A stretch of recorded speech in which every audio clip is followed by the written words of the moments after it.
Hello, Algebra 1 students. In this section, we're going to be talking about solving polynomial equations in factored form. Okay, so let's first start out with a little bit of a review of what the standard form of a quadratic equation looks like. And the standard form, if you remember, is ax squared plus bx plus c is equal to 0. Okay, and remember that a is not equal to 0, and then b and c can be any real number. All right. And then so factored form of a polynomial equation is the product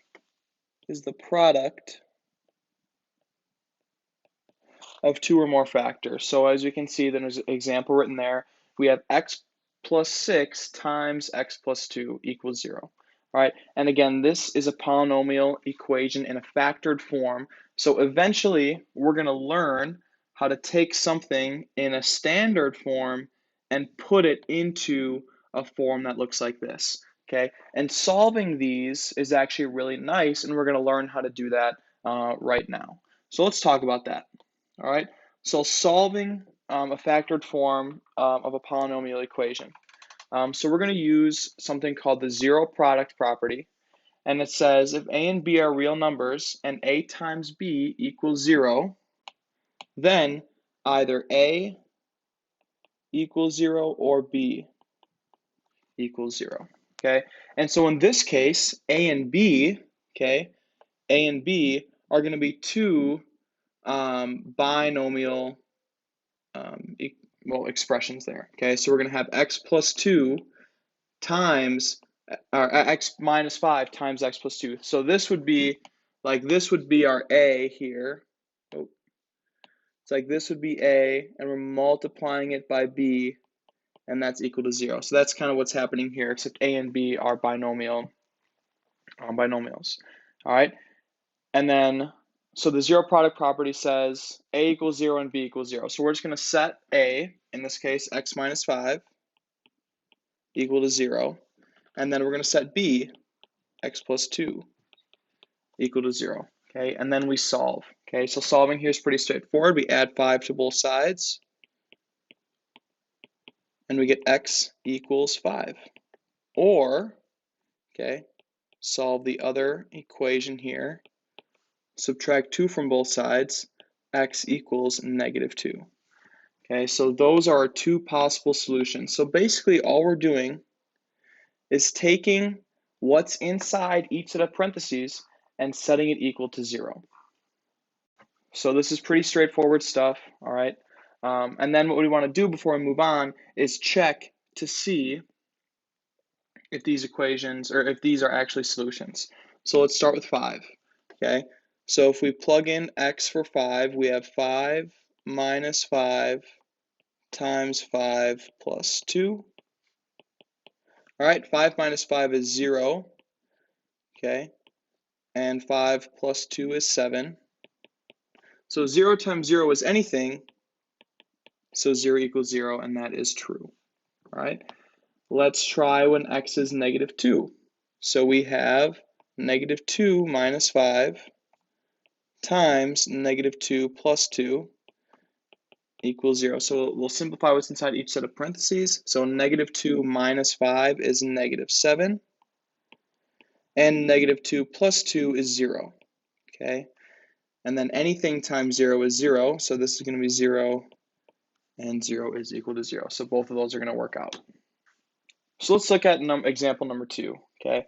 So the only real difference here is we have this 8 out in front, okay? So we just have 8 times something times something. So my first step is I can just kind of disregard that 8 because what I'm going to do is divide both sides by 8, okay? And then I'm left with 2x minus 1 times x minus 7 equals 0 because 0 divided by 8 is still 0. And now I can set what's inside each set of parentheses equal to 0. So I take what's inside that first set of parentheses, 2x minus 1, and set it equal to 0. And then I take what's inside my second set of parentheses and set that equal to 0. Okay, pretty straightforward stuff. All right, we're just taking what's inside each set of parentheses, setting it equal to 0, and then now we're going to solve each of these for x. So if we solve our first thing on the left, I'm going to add 1 to both sides. And I have 2x equals 1. And then I'm going to divide by 2. So x equals 1/2. Or I'll solve this other equation here. This one's a little bit easier, just a one-step one. Add 7 to both sides, I get x equals 7. And then I'd want to check here. I'd want to check to make sure that these solutions actually work. So I'm going to start by plugging in 1/2 for x into my original equation. So 8 times 2 times 1 over 2 minus 1 times x, 1 over 2 minus 7 equals 0. So let's simplify what's inside each set of parentheses. So we have 8 times 0, because 2 times 1/2 is 1, okay, and then 1 minus 1 is 0. And then 1/2 minus 7 is going to be negative 6.5. Okay, so 8 times 0 times negative 6.5. Okay, since we're multiplying by 0 here, everything's going to be 0. So this is 0 equals 0, which is true. Okay, and then we have to check when x is equal to 7. So we have 8 times 2 times 7 minus 1 times 7 minus 7 equals 0. All right, and notice that this right here is going to become 0. 7 minus 7 is 0. And so when we multiply all of this together, okay, we're going to be multiplying it by 0. So we'll get 0 equals 0. Okay, so both of those solutions check out. All right, so what are we going to do if we have a binomial squared set equal to 0? Okay, how are we going to solve that? Well, keep in mind, understand that just because we're squaring something, all that means is we have 3m minus 5 times 3m minus 5, and we set that equal to 0. So what we have been doing is we've been setting what's inside our first set of parentheses equal to 0, and our second set of parentheses equal to 0. All right, but since these are the exact same, you only need to set 3m minus 5 equal to 0. Okay, we only really need to do it once because, if we do it twice, we're going to get the same result. All right, so all we need to do is look at 3m minus 5 equals 0. All right, and then we just solve for m, okay, solving a one variable equation, something that we've been doing for a while. So the first step is add 5 to both sides, and then we get 3m equals 5. And then to solve for m, we need to divide by 3. Okay, we do that, we get m equals 5/3. Okay, and we'd want to check this. Okay, so if we plug this into our equation, 3 times 5 over 3 minus 5, and we're squaring that, equal to 0. Well, 3 times 5/3, okay, these are just going to cancel. We're just left with 5 minus 5 squared equals 0. 5 minus 5 is 0, so 0 squared is 0, and that checks out.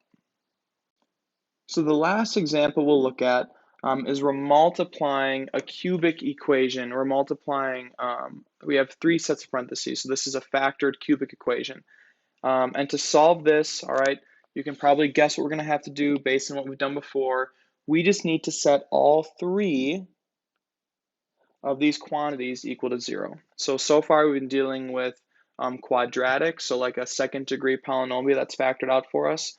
All right, we only need to have 2 binomials multiplied together. All right, now we have 3, so we're just going to set each of these equal to 0.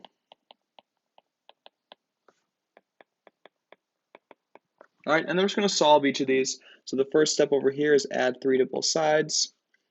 Okay, we get x equals 3. Over here, I'm going to subtract 5 first. Then I get 2x equals negative 5. And then to solve for x, I have to divide by 2.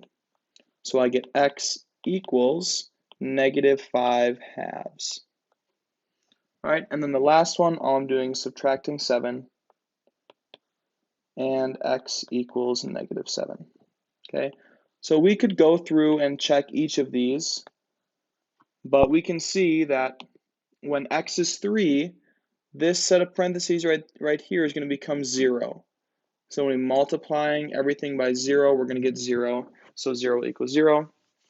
Same thing with here, okay? If we plug -5/2 into here, we're going to that set of parentheses is going to become 0. So multiplying by 0 is going to give us 0. And then finally, when x is -7, this set of parentheses is going to become 0. So then we're multiplying by 0 again, and everything's going to be equal to 0. All right, so all we're doing is setting what's inside each set of parentheses to 0 and solving. Pretty straightforward here. So eventually we're going to learn how to take something in standard form and get it into a form like this, and then we can solve.